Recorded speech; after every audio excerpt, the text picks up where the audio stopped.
You're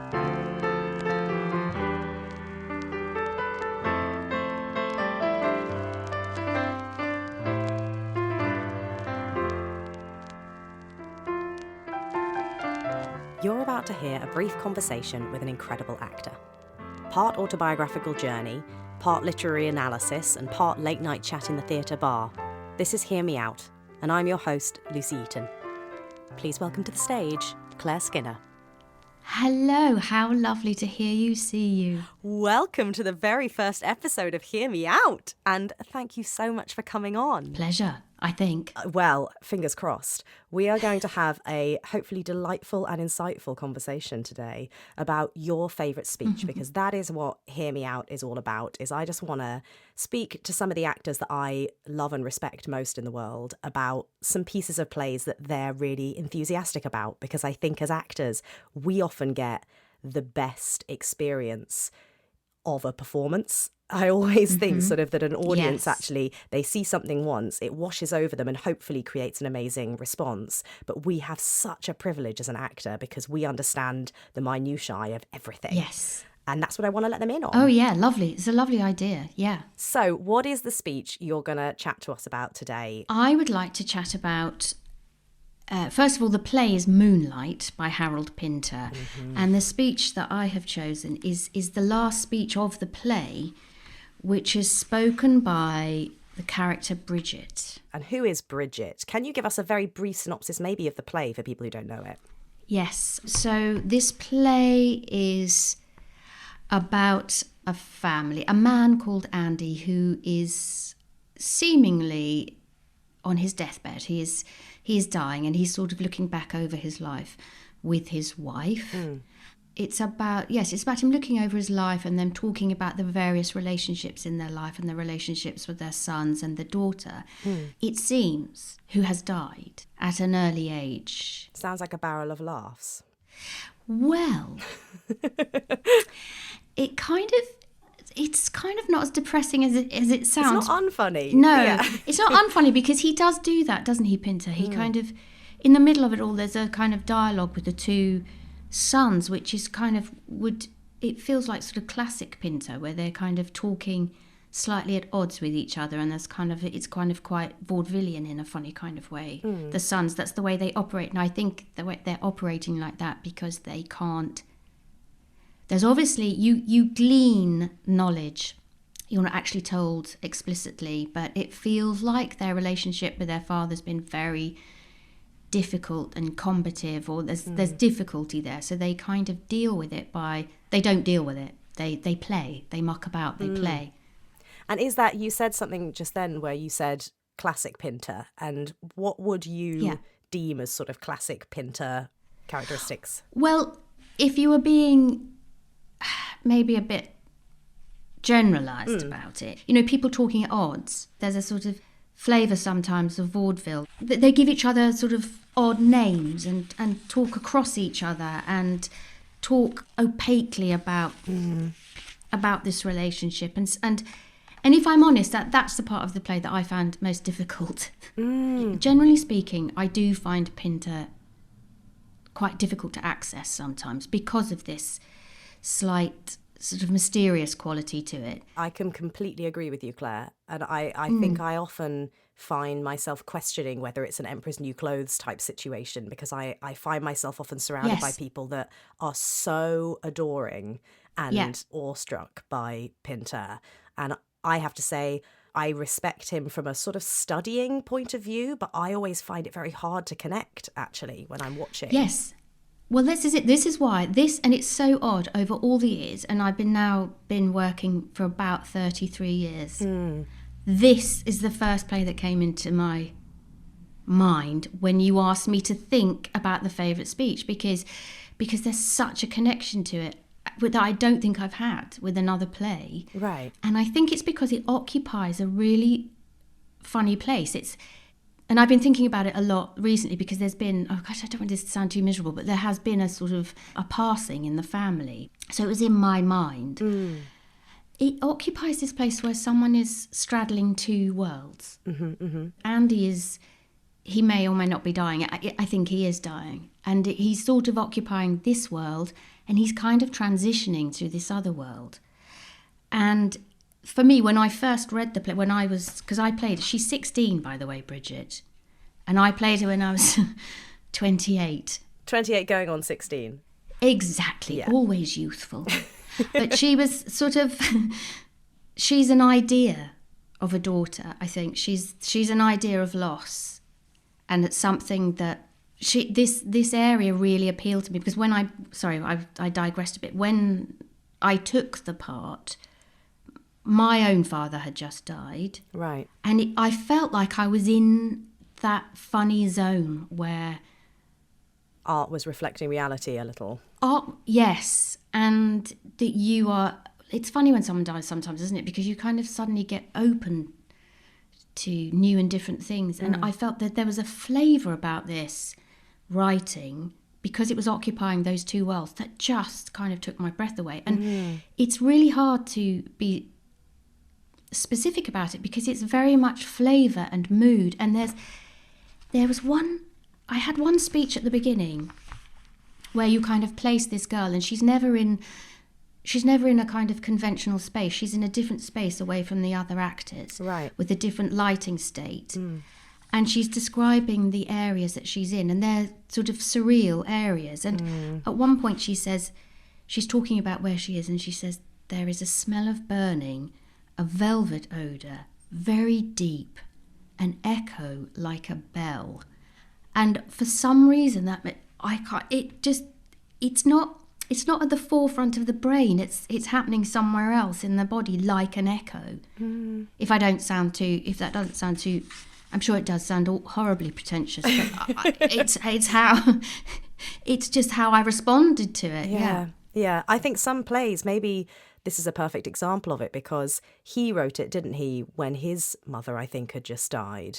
I think it was very much a response to a family death.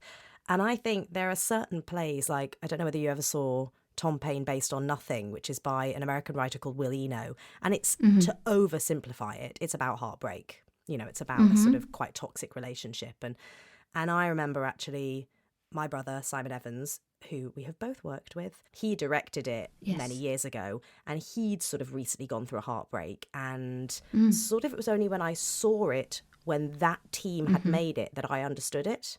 I remember reading it before and not getting the play at all. Yeah. A bit like Moonlight. It was quite an abstract exploration of that idea. And having not gone through it myself, I couldn't really tap into what was being explored. No, I get that completely. And maybe Moonlight is a bit like that. I think it is. And on paper, as you say, it is. It's like, well, I don't get that. And also, and certainly when we were playing it, people would come and go, oh my God, that. And it was only like about 90 minutes long. People would be really affected, or just go, one of my friends was just furious with it, because it was just too oblique and mysterious. And they were just irritated by it. Well, because you feel left out as well. It's hard when you see a play and you can see that half the audience are having an incredibly visceral response and you're not having it. And I've been in those situations, where you leave and you do feel almost angry. Like, what was I missing? Why didn't I get that? We go to the theatre to feel something, so... Yeah, and it sort of feels like you're being left out, or maybe this is the thing that they talk about, I think, about something being sort of elite, or you're sort of being part of a club. But it was just a kind of really basic response. And why did this speech then? Why was this speech such a sort of standout part for you? Because it's so weird, because normally it's true, isn't it? When you're working on a play, I'm quite forensic, and I like to know everything is nailed down and I understand everything. And my hope being that I understand the sense of everything and then I can kind of throw it away. Yeah. But with this, I found it almost like I couldn't. And I had to almost stand, when you have a thought at the back of your head. It was a bit like that. I just had to have the thought at the back of my head, sort of just go... Not look at it directly in the eye. Yeah, exactly. Because if I look at this directly in the eye, the sense will melt away. That's really fascinating. That's great. Yeah. I know how forensic you are, that word you use. Yes. And I'm very much the same. I think we're quite similar in that regard. So it is really fascinating, actually, to hear that there was a play or a speech where you did just effectively like throw off the shackles of understanding everything. Yeah, and just say it. Yeah. And also with one of the interesting things, another amazing sort of privilege we had with working on this play is that Harold Pinter was in the room. Well, so I wanted to ask about that because I think it's worth saying on air here that you were in the first production of it. Yes. It was the inaugural production. Yes. And it was at the Almeida Theatre, which is just one of my favourite spaces in the whole of London. And you had, who did you have? Douglas Hodge, and you had Michael Sheen and Ian Holm. Ian Holm and Anna Massey. And That's Anna was just one of my, obviously. I admired her so much. I was so fond of her. And she had a sort of mentoring quality about her. She probably doesn't even know that she did that for me, but she did. She did.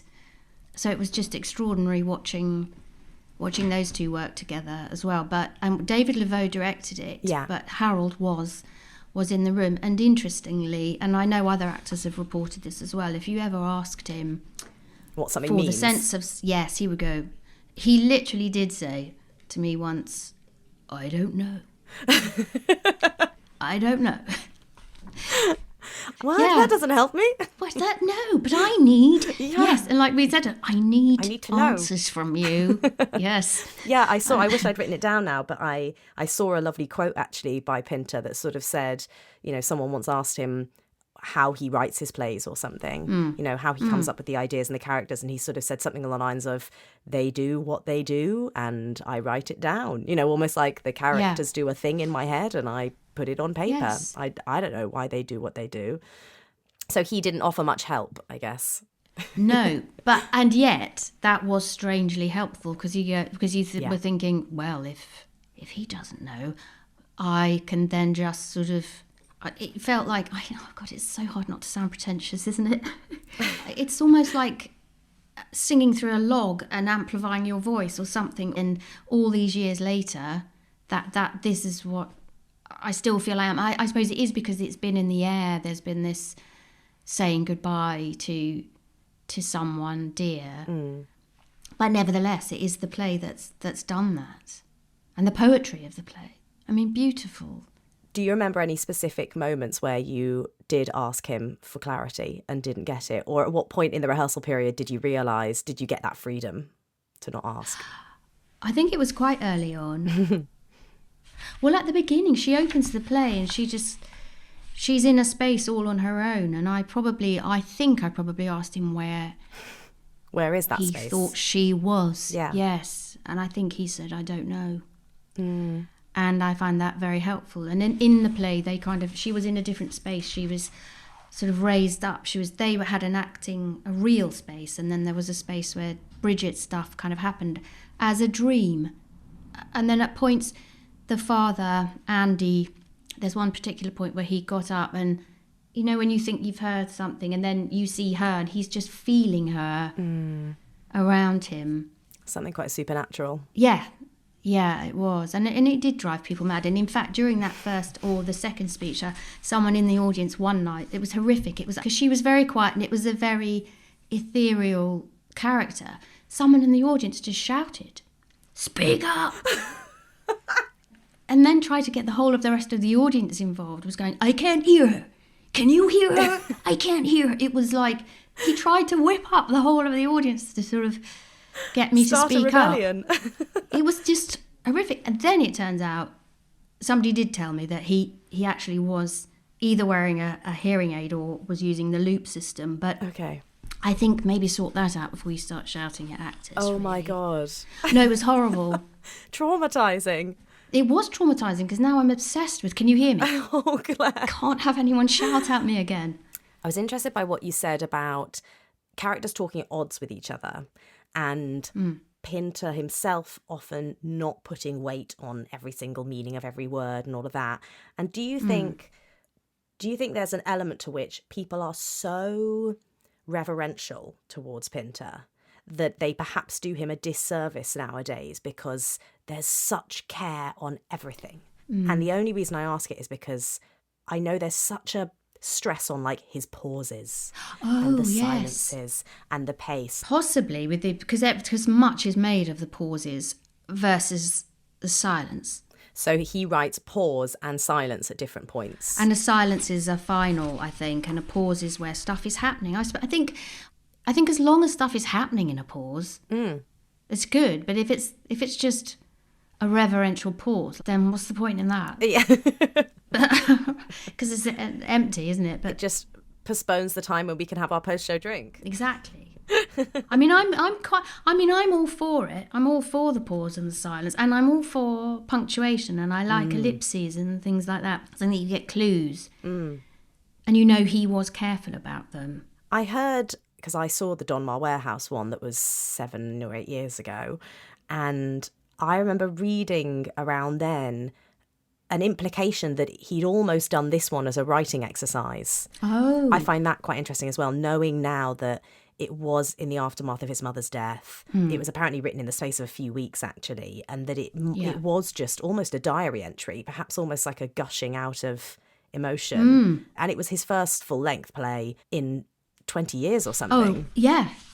Since Betrayal, wasn't it? Yeah, that's right. So it was, it felt like that. I mean, that's certainly the vibe I got. It was just very fluent and also it was Ian Holm's first excursion back after having some difficulties being on stage as well. So, but to me, it just felt very fluent and fluid and moving. It didn't feel sort of static and stuffy. Yeah. Were there any particularly memorable, wonderful moments from doing this production?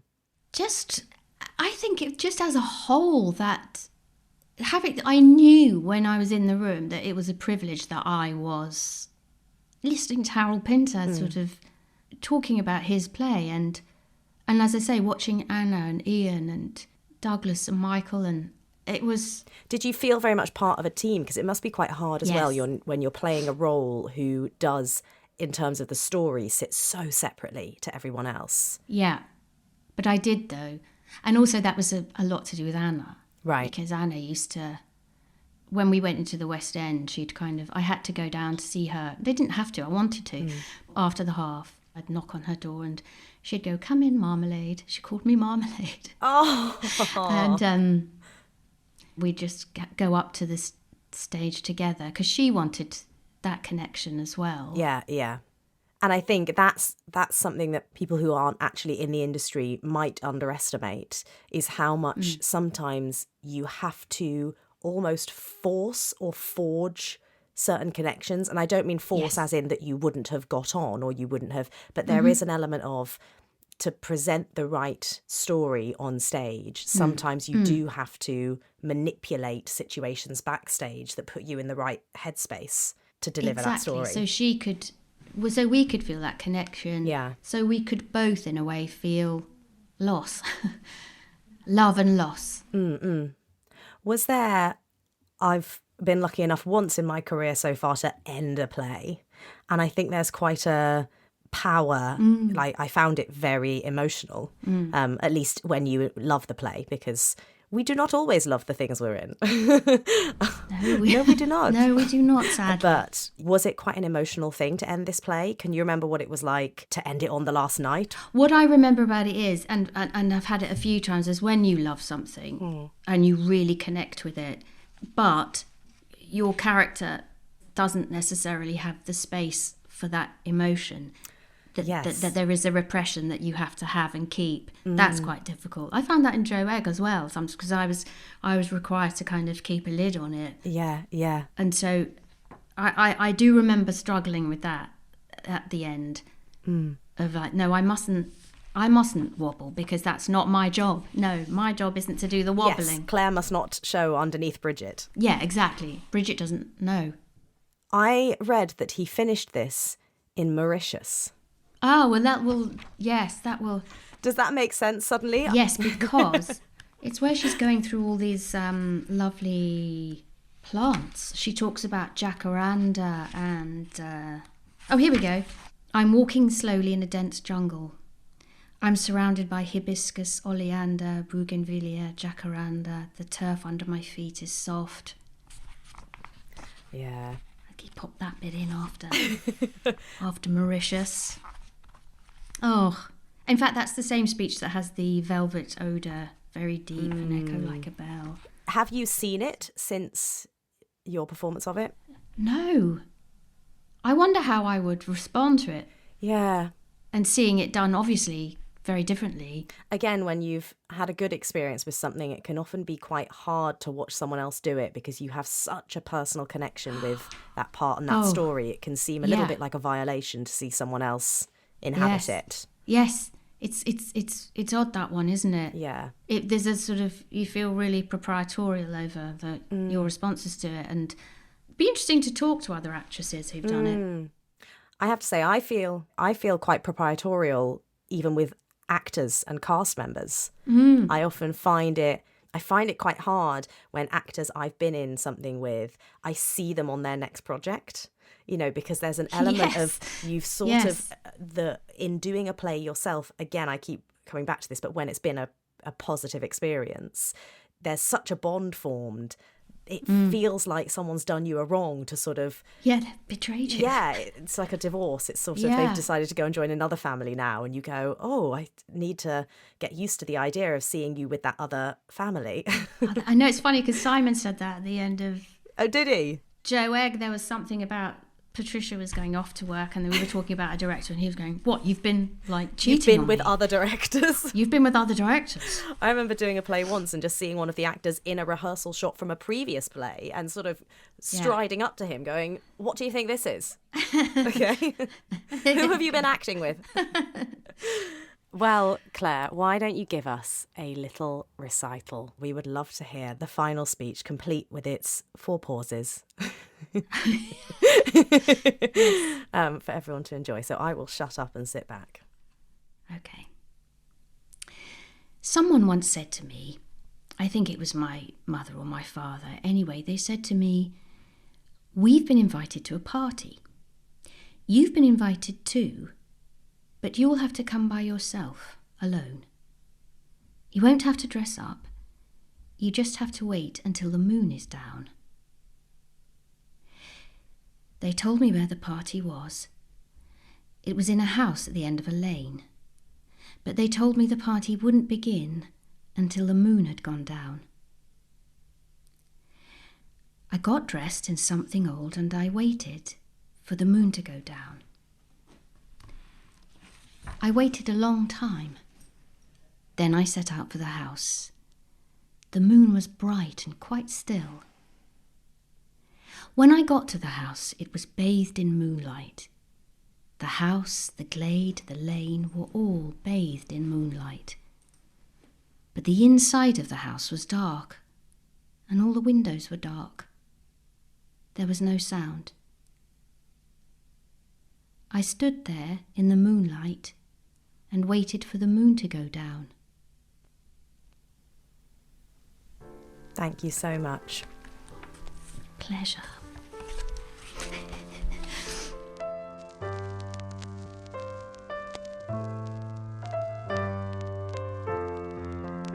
Hear Me Out is a Lucy Eaton Productions podcast. Music composed by Tristram Kay and artwork by Rebecca Bright. If you've enjoyed what you heard, please subscribe. And I know it's a mini faff, but if you're listening on Apple Podcasts, a rating and a review would mean the world. Finally, you can find us on social media at Pod Hear Me Out, and we're on YouTube, where you can catch visual clips of the show. Right, that's it. Lucy Eaton, exiting stage left.